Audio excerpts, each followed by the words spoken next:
Hi everyone. Today I'm going to discuss about number systems, right?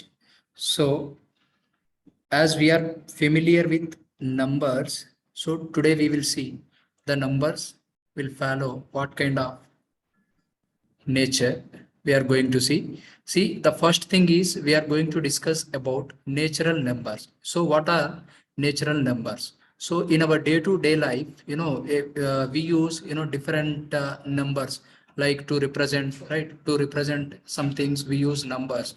Suppose you have some pens, so if I ask you how many pens do you have, then what will you say? Like, I have two pens, three pens, right? Like this only you will tell, right? So what are these? These all are natural numbers. See, I am saying like, I have two legs. So what is this two? This two is a natural number. So to simply represent the natural numbers, any number starting from 1, 2, 3, so on up to infinite, right? These set of numbers are called natural numbers, right? We will indicate these natural numbers with n. Suppose I will ask you one question, right? How many brothers do you have? Suppose, you may say like, I have two brothers. What is this two? This two is a natural number, right? Like, you can take any example, I may ask you like, how many years you have. You will say two. Suppose, how many students are there in your class. You may say like, 30. So what is this 30? This 30 is also a natural number. You can write even, 1,000, 1 lakh, any number, right? Any number. All these numbers are what? Natural numbers. Any number starting from 1, 2, 3, so on up to infinite. These set of numbers are called natural numbers. Okay. Now we are going to discuss about the whole numbers. Okay. So what do you mean by whole numbers? Whole numbers is nothing but any numbers starting from 0, 1, 2, 3, so on up to infinite. These set of numbers are called whole numbers. So as we discussed, what are the natural numbers? Any number starting from 1 to so on up to infinite numbers are called natural numbers. And if you add 0 to the natural set, you will get whole numbers. Got it? See, where you have to use 0 means, suppose you have two chocolates, right? You have given two chocolates to your sweet, your two friends. Then how many are left with you? You will say, I don't have anything. Means to represent that mathematically, we use 0, right? So we added extra 0 to the natural set, then the set will become whole numbers. Okay. Now we are going to learn about integers. So what do you mean by integers? So what do you mean by integers? Integers are nothing but, in integers we will have positive numbers, right? We will have negative numbers, we will have 0, right? This set of numbers are called integer. So I will give you the set. So minus infinity, right? So on, then it will be 0, then up to so on infinite, right? This set of numbers are called what? Integers. Got it? See, why we have to use integer term is, I will say you, suppose, you have, suppose you have three chocolates. Okay. Suppose you have three chocolates and your friend has five chocolates. I will ask you, add your both chocolates and tell me the number. Then you will say 3 plus 5 equal to 8. Okay. To represent 8, we have natural number set, we have whole number set. Then I will ask you, suppose you have three chocolate and your friend also have three chocolate. Then I will ask both of you, subtract your two chocolates and, tell me the number. Then you will say 0, right? To represent 0, we have whole number set. Then I am asking you now, suppose you have two and your friend has five chocolates. I am asking you subtract 2 from 5. Then how much number you will get? Minus 3. To represent this negative number, we don't have any set till now we discussed, right? In natural numbers, we have 1, 2, 3, so on up to infinite we have. In whole numbers, extra 0 added to the natural set we have. But to represent these negative numbers, we don't have any, we didn't have discussed anything, right? So to represent these negative numbers as well as 0 as well as positive numbers, we have integers. Got it? So what do you mean by integers? Any numbers which are negative, positive, zero are called integers.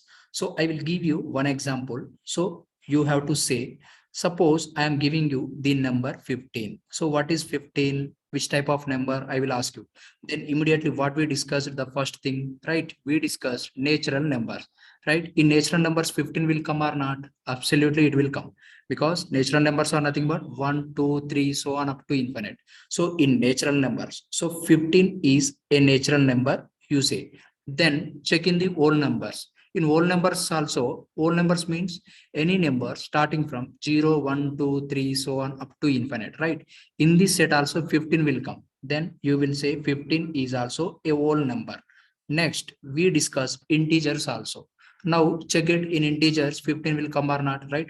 I clearly said what I said, any positive number, any negative number, and zero will come under integers, right? Then 15 is also a integer. Got it? So like this, you can take any number. Suppose I am giving you -2. Is it a natural number? Not, because in natural numbers, we have only positive numbers. The two, the numbers will be starting from 1, 2, 3, so on, right? So it is not a natural number. Then check for whole number. In whole number, do we have any negative numbers? No. We have the numbers starting from 0, 1, 2, 3. All are positive numbers. So -2 is also not a whole number. Next, check for integers. So what we said in integers, we said clearly any number which is positive, negative, zero, it is a integer. -2, right? Here minus sign is there, right? It is a negative number. Then can you say it is an integer? Yes, 100%. So it is a integer. So like this, we have to identify any number, right? Whether it is a natural number, whole number, or integer. Okay, got it? Yes, we will go to next set, rational numbers, right? So till now, what we have learned, we discussed natural numbers, whole numbers, and integers. Now I am going to introduce about rational number. Okay, any number which can be represented in the form p by q.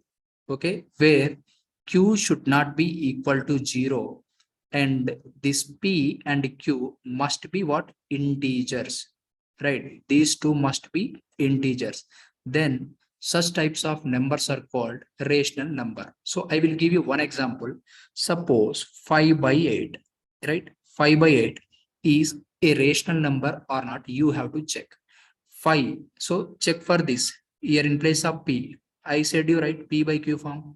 In place of p, 5 is there, and in place of q, 8 is there, and it is in the form p by q. So by looking at it, you can say it is in the form of p by q. Now you have to check whether p and q are integers or not. 5 is an integer or not. What do you mean by integer? As I said, any positive number, any negative number, and 0, right? This set is called integers, I said. So 5 is a integer, 8 is a integer. So integers is satisfied. You have to check denominator. Denominator should not be equal to 0. Here we have 8. It is not equal to 0. Can I say it is a rational number? 100%, right? 5 by 8 is a rational number, right? You can take any number. Suppose you have taken 7. So we can write 7 as 7 by 1. Okay, if nothing is there means you can write in denominator 7 by 1, because 7 by 1 is again equals to 7 only. So like this, you can take 7, you can take 4 by 3, any random number, right? So this is a rational number. Okay, next thing, irrational number. See, if you see what do you mean by irrational numbers, you have to check it. So before going to irrational numbers, I have to, okay, we will discuss about irrational numbers in the next class. Before going to irrational numbers, we have to discuss some concepts. So we will talk about that in the next class. So I am giving you one question. So let me tell the answer. The question is, which of the following number is an integer? Right. The question is, which of the following number is an integer? This is the question. So to answer this, you must know what do you mean by integer. Got it? As I said, what I said you, integer means, right? Any negative numbers, any positive numbers, and 0. This set is called integer. So go with option A. What is in option A? 5 is there. 5 is a positive number, so it is an integer. -2 is a negative number, it is an integer, because integer means any negative number, positive number, 0, and 0 is also an integer. Now what do you mean by 3 by 5, right? As we discussed just now, it is in the format of p by q, right? It is a rational number. Okay, it is not an integer, right? This is about integers. Next question. The question is, which of the following is a natural number? Okay, you have to observe the options. You have to say which one of the following is a natural number. So just observe option A. In option A, what is the number? We have 0. So what do you mean by natural numbers, right? As I said, any number starting from, right, 1, any numbers starting from 1, 2, 3, so on, continuous up to infinity, right? This set of numbers are called natural numbers. Is 0 in the natural set? No, right? Then 0 is not a natural number. Next, to go with B. What is in option B? Negative number, -1, right? Do we have negative numbers in natural numbers? Not, right? Then -1 is also not a natural number. Go with option C. What is option C? 3 by 2, right? It is in which format? P by Q. In P by Q means it is a rational number, right? Then it is not a natural number. So eliminate it. Observe option D. What is the option D? 100. 100 is a number and it is a positive number.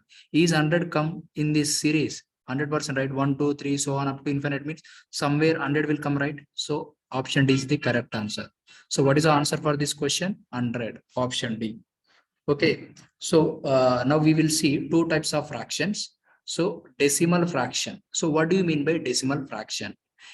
Any fraction whose denominator is 10 or power of 10 is called a decimal fraction. Okay, I will give you one example. Yes, just to take 2 by 10. Okay, what is the definition? A fraction, right? Is it a fraction? 100%, because it is expressed in p by q format, right? It is a fraction. Now next, to go with definition, whose denominator is 10. Here this is numerator, this is denominator, right? In denominator we have 10 or not? 10. Okay, then it is called a decimal fraction. Okay, or we can have the power of 10. So I will give you the power of 10 example. Suppose 5 by 1000, I am giving you the fraction. So can I write this one as 5 by 10 power 3? So what do you mean by 10 power 3? 10 power 3 is 1000 only, right? Right. So it is in the format p by q and it is a fraction. And here in denominator we have 10 and we have the power of 10 also. So it is a decimal fraction. Okay. Next we will see vulgar fraction. So this is okay. Next we are going to see vulgar fraction. What do you mean by vulgar fraction? Any fraction whose denominator cannot be expressed as a power of 10. Okay, I am giving you example 4 by 15. So can we express this denominator 15 in power of 10? We cannot write. We cannot express, because we can write 15 as 5 into 3. Is there any 5 into 3, right? Is there any number like 10? No, right? So this is a vulgar fraction. You can take any other example also. So let me take 2 by 7. So can we express this 7 in power of 10? We cannot express. So these type of fractions are called vulgar fractions. Okay, so this is about today's class. So in the next class we will see irrational numbers. Okay, thank you. Bhavani ma'am. Raju sir. Ma'am. Yeah, I have seen the video. So you can pause the recording now. Okay, okay.